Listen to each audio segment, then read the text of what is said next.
يعني هالشكل. 1 2 3 4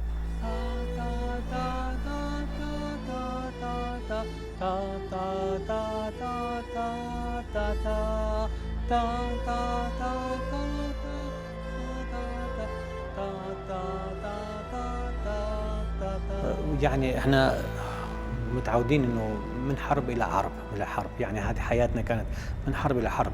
انا سمعت تصريح لاوباما في وقتها يمكن انه ازمه داعش ستستمر من 3 الى 5 سنوات، يعني تحتاج المدينه بعد انه تنهض.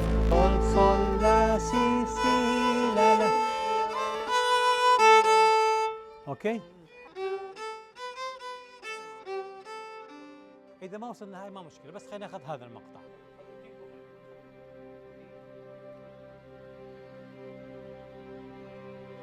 في تلك الفترة بدأوا باعتقال هاي المجموعة اللي بقينا احنا.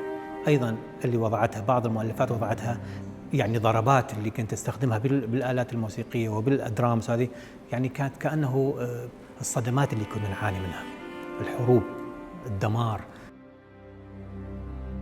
I feel that was very nice and good memories, and I am proud of telling them, but at the time it was not easy. You have to be careful. The neighbors will not hear you, because if anybody heard you, that will be my killing. Definitely, that's a good reason for them, according to them. Yeah. So we were very careful every day end, just to hide the tools between the ceiling and the false roof.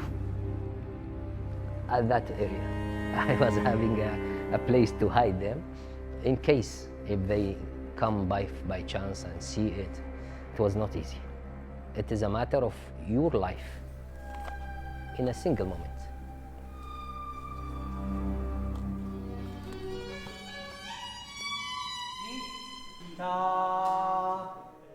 الضربة بالتي هاي الأخيرة تصير شوف 1 6 تي تا، هذا بروش وهذا بروش ما بيناتهم ويصعد في هذا.